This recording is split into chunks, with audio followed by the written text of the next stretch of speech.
Tudo bem, Jardim? Boa noite. Cruzeiro já não perdia 12 jogos, é sempre, por mais que amistoso, né? Uma derrota, a equipe acaba, né, sentindo. Você vê as posições que você mexeu para começar, a cada função dos atletas que você colocou em campo. Qual é a avaliação num todo, Jardim? Boa noite. Boa noite, em primeiro lugar. Eu vejo os amistosos, estes 2 amistosos, como jogos de treino, não é? Claro que o objetivo é vencer o jogo, mas existem grandes objetivos que temos que concretizar. Primeiro, o objetivo neste primeiro jogo foi dar algum tempo de jogo a toda a gente. Não conseguimos dar mais de 20 jogadores porque menos de 45 era pouco, apesar de termos trocado os 3 avançados. Esse objetivo foi concretizado e verificamos que, com certeza, que ainda existe um caminho a percorrer. Perdemos alguns comportamentos que anteriormente às férias tínhamos bem consolidados e com as férias e com a paragem os perdemos, mas é por isso que estamos a trabalhar, trabalhamos já uma semana forte. Hoje os jogadores com certeza não se apresentaram e também não esperava que eles hoje estivessem no seu melhor nível, depois de 15 dias parados e uma semana forte. Mas o objetivo de toda a gente ter um pouco de ritmo de jogo foi importante. Agora vamos trabalhar mais 2 dias para no próximo jogo darmos mais ritmo de jogo e tentarmos consolidar alguns dos nossos processos para depois ter uma semana limpa para preparar aquilo que é o jogo a sério e o jogo que eu queria manter a invencibilidade é nesse jogo, não será nos 2 jogos a treinos. O Jardim, foram 7 sessões de treinos, né, desde o período de férias e a retomada para esse primeiro jogo. Quando você fala dos comportamentos, quais seriam esses comportamentos e como retomar isso em pouco tempo até essa partida? Ou vai ser com o decorrer de mais jogos que é possível voltar aquilo tudo que já todo mundo estava meio que automatizado?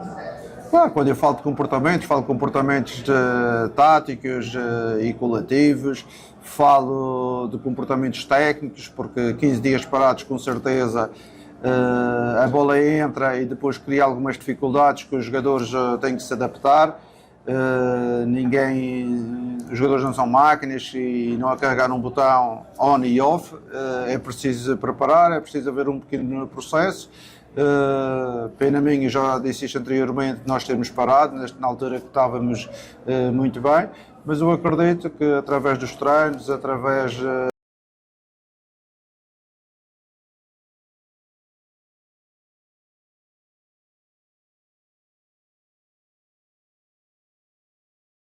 e tal jogadores a serem utilizados, não é fácil a gente ter um melhor Cruzeiro. Estamos a prepará-lo para que no jogo, a partir do jogo do Grêmio, a gente consiga estar muito mais próximo daquilo que tínhamos feito anteriormente. Boa noite. O cara digital aqui de Vitória. Você costuma dizer que não há uma equipe titular fixa, né? Você costuma ter ali mais atletas titulares.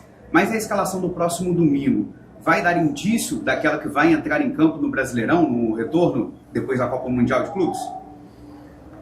Com certeza que o próximo jogo, aqueles que vão jogar mais tempo, estão sempre mais próximos de jogar.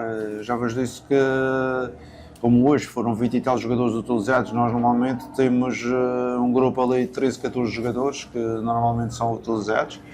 E é esses jogadores e com os outros que nós temos que dar minutagem, porque no futebol numa equipa de futebol temos que contar com todos, porque no momento que há uma falta, como aconteceu na primeira fase, em que houve jogos que não esteve o Mateus, houve jogos que não teve o Romero, houve jogos que não teve o Villalba, e jogos importantes, que vocês sabem disso, nós pegamos noutros atletas, colocamos a jogar e o nível foi o mesmo. Mas é preciso prepará-los, não é só deixá-los na gaveta e esquecidos e depois quando necessitarmos vamos à gaveta. Precisa prepará-los e é essa a nossa ideia, é a nossa metodologia de trabalho, preparar toda a gente e com certeza a seguir uns vão jogar mais do que outros, como foi nos primeiros 12 jogos, do campeonato, mas a responsabilidade da nossa parte de preparar toda a gente tem que ser sempre grande.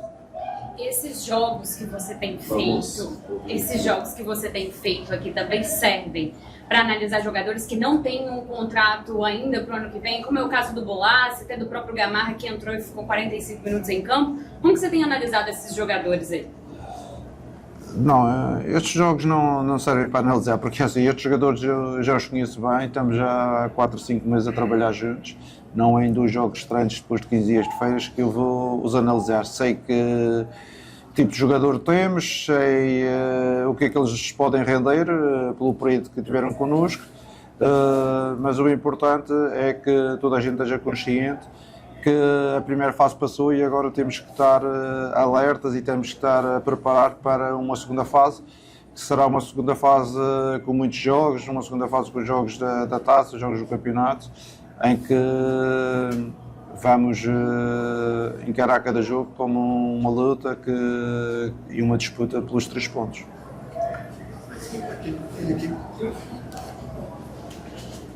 Mister, eu gostaria de saber quais os pontos negativos de uma pausa tão longa dessa, já que os pontos positivos é recuperar os jogadores fisicamente, mas o Cruzeiro vem de uma sequência muito boa no Brasileirão. Então, quais os pontos negativos de uma pausa tão longa?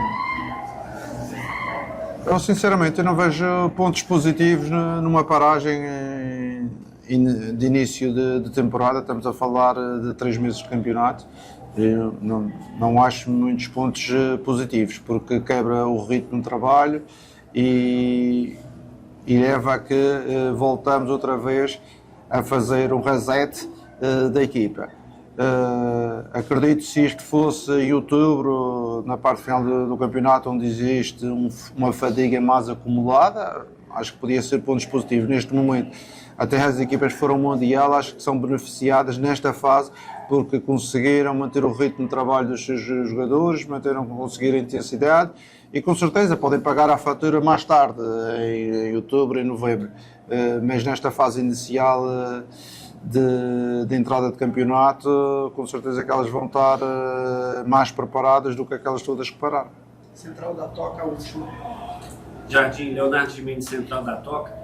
Você acha que hoje o fato de ter chovido bastante durante o dia, o gramado mais pesado, pode ter atrapalhado o desempenho do Cruzeiro?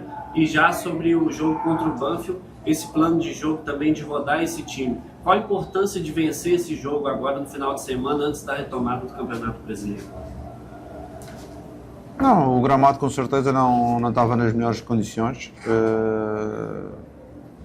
Nós tivemos um gramado que estava empapado, mas não estava o polo aquático que estava no Vitória. Hoje dava para jogar. Claro que o relevado, e principalmente em termos técnicos, não permitiu grandes gestos, mas acabou por ser mais um jogo de competição, um jogo competitivo. Em relação à segunda questão do segundo jogo, a gente tem que procurar sempre a vitória, independentemente do que fizermos. Jogamos com 20 jogadores, jogamos com 25 jogadores, jogamos com 12 ou 13, a nossa ideia é sempre procurar, e hoje nós procuramos. Erramos numa situação de transição do adversário, que quase no único remate que fez à baliza fez um gol.